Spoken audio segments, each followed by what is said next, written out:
Dad refused to walk me down the aisle. My dad refused to walk me down the aisle because he wanted to walk my sister down first. The twist? She chose our stepdad instead. Now my dad is crying and begging me to let him walk me instead. I'm not usually a vindictive person, but I've got to admit, seeing karma in action feels so good. Maybe it makes me a bad person or a bad daughter, but I honestly don't care. After years of emotional neglect and feeling invisible to him, watching this unfold feels like justice. For once, I'm the one in control, and it's satisfying in ways I can't fully explain. I'm 31 years old and the middle child in our family. My older brother Ben is 37, and my younger sister Emma is 29. Growing up, we seemed like a normal, happy family to outsiders. But the truth was, Dad always played favorites, and it was painfully obvious. Mom, to her credit, tried her best to be fair, but Dad didn't even bother to hide it. Emma was the apple of his eye, his little princess. And Ben? Well, he got a pass because he was the son, and they could bond over guy stuff. Me? I was just there. Started when I was a kid. I could feel Dad didn't like me much, but I didn't understand why. I acted out sometimes, tantrums and all, but nothing I did made him pay attention to me the way he did to Emma or Ben. As I grew older, I just accepted it. Mom, bless her, tried to make up for his neglect. She'd go out of her way to make me feel seen. I loved her for that. She balanced things out when she could, even if she wasn't perfect. Ben noticed it too. He saw how Dad ignored me and tried to step in. When Dad was teaching him how to change a tire, Ben made sure I was there. When Dad taught him to drive, Ben insisted I come along. I knew it was Ben looking out for me because Dad never included me in those things on his own. It wasn't that Dad treated me terribly. I wasn't abused or anything. If he bought Emma or Ben gifts, he got me something too. But emotionally, he just wasn't there for me. It felt like I didn't exist in his eyes. Mom and Ben worked overtime to fill that gap, and I'll always be grateful to them for that. Emma, on the other hand, loved being the little princess. She was a snobby kid, and even her school raised red flags about her behavior. But Dad brushed it all off like it didn't matter. She grew up entitled and exhausting. I'm not close to her, and neither is Ben. Honestly, the only person who tolerates her is Dad, and even Mom just barely puts up with her. About 10 years ago, Mom and Dad got divorced. They kept the reasons vague, saying they just weren't compatible anymore. We all knew that was a lie, but they've never told us the real story. I'm pretty sure it wasn't infidelity since neither of them dated anyone for years after the divorce. Whatever it was, they've kept it a secret, and I've stopped wondering about it. 2 weeks later, Emma announced her engagement to her boyfriend, Ethan. As soon as I heard the news, Ryan and I exchanged a knowing look. I could already feel the storm brewing. Emma would absolutely try to upstage my wedding or pull some stunt to steal the spotlight. Ben wasn't thrilled about the timing either. Both of us understood why she had chosen this moment, but there was nothing we could do. We kept quiet and let it play out.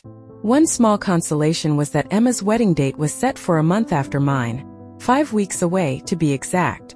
She had desperately tried to schedule her wedding before mine, but luck wasn't on her side.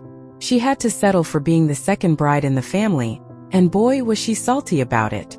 She even tried guilting me into postponing my wedding, but I wasn't about to let her whims dictate my plans. That's something she needed to grow out of, and I wasn't going to indulge her. What I didn't expect, though, was the pact Emma and Dad had apparently made. Dad promised her he would walk her down the aisle first before walking me down mine. Honestly, I have no idea how they cooked up something so bizarre, but I guess they assumed I'd never get married, or if I did, it would happen much later since I wasn't exactly lucky with boys in school or college. When I asked Dad if he'd walk me down the aisle, this was after Emma announced her engagement, he told me, regretfully of course, that he couldn't. He had made a promise to his baby girl years ago that he'd walk her down the aisle first, and he couldn't break her heart by going back on his word. I won't lie, I was ecstatic.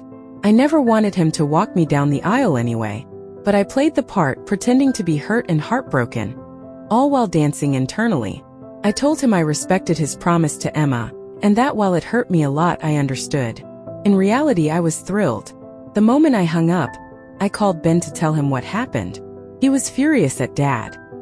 He told me that if he'd known Dad would behave like this, he would have jumped at the chance to walk me down the aisle when I first asked him. Ben said if Dad could choose which daughter to give this privilege to, so could I. He was mad on my behalf, but honestly I was too happy to care. It had worked out exactly how I wanted, and I couldn't have been more pleased.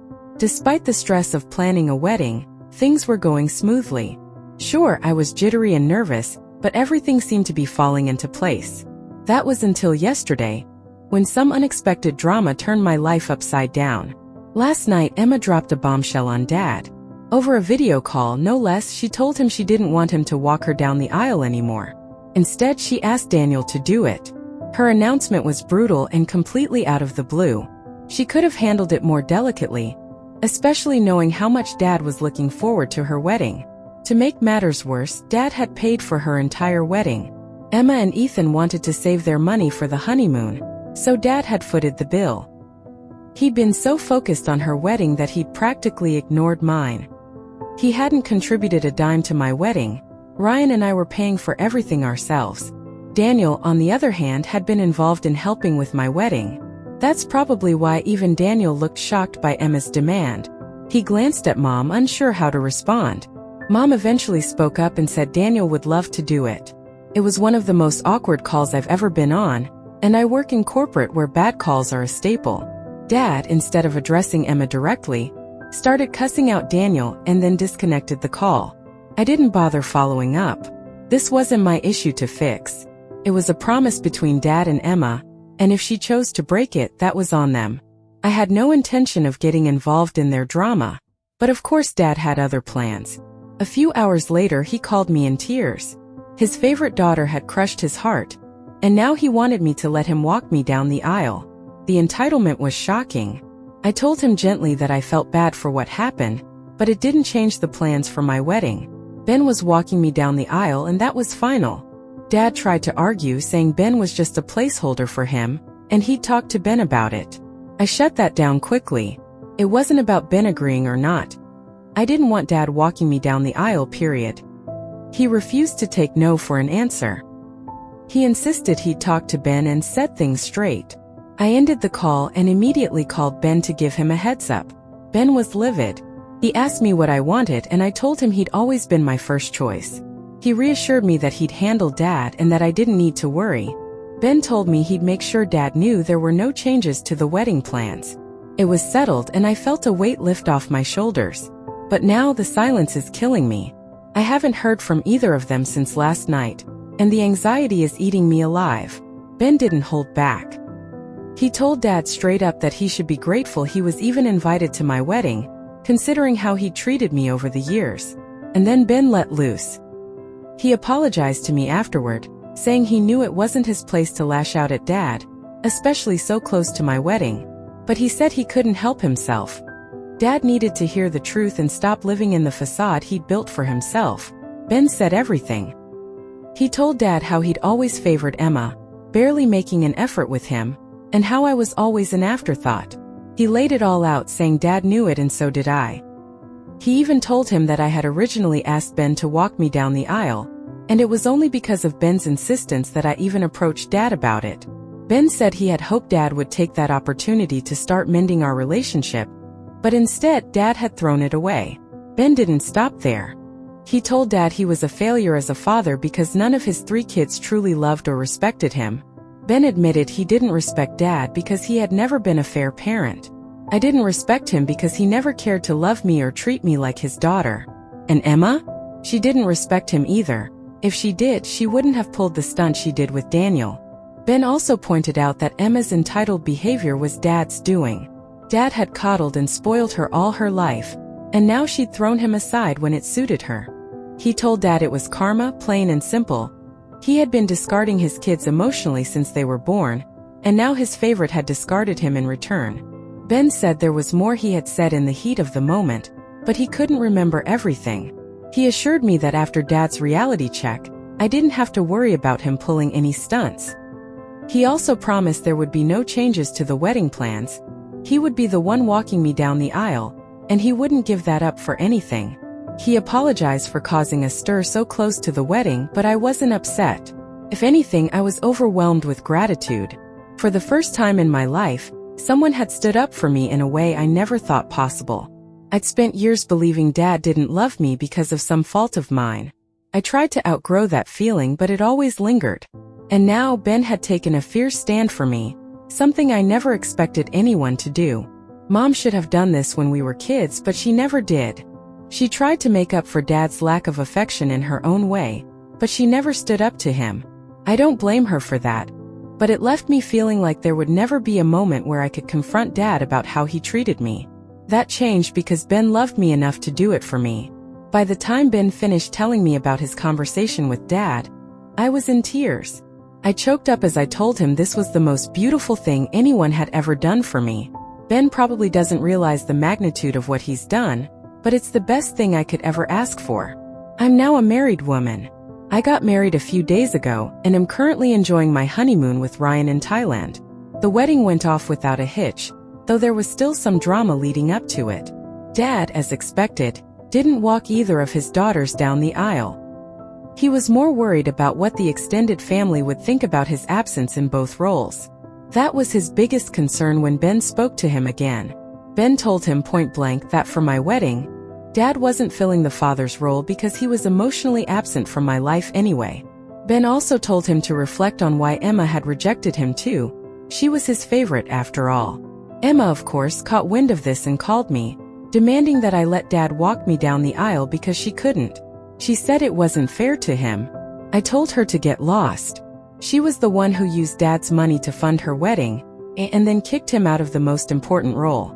She felt so bad she could switch things back at her wedding. I even offered to talk to Daniel for her, but she had no response and hung up. I told Ben I didn't want any more of Dad's drama before the wedding. It was his responsibility to keep things under control, and thankfully he did. I was already overwhelmed with excitement and nerves, and couldn't let Dad ruin the most special day of my life. Ben reassured me that everything would be fine, and he was right. On my wedding day, I was a bundle of nerves, but everything went perfectly. Dad looked sullen and pouty, but he didn't try to start anything. I was too busy enjoying myself to care. When Ben walked me down the aisle, I could feel Dad's glare on my back, but that was all he could do. Some extended family members asked why Ben had taken his place, but that's Dad's problem to explain. Now I'm just counting down the days until Emma's wedding is over so I can finally have some peace.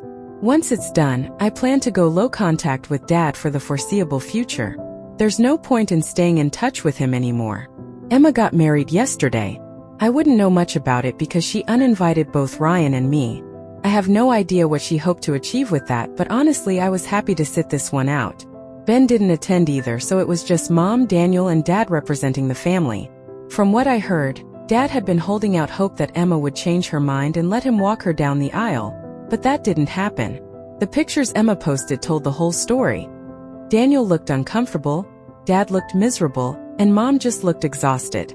Other than that, her wedding apparently went well, not that I care. Mom called me afterward to share the details. She said Dad is taking it hard. He's miserable, and his personal life is a mess. But I couldn't care less. It's karma. He was a terrible father to me and contributed to the pain I carried for most of my life. I'm finally done with him. I don't want his or Emma's toxicity affecting this new chapter of my life and my new family. I'm happy they're out of my life for good.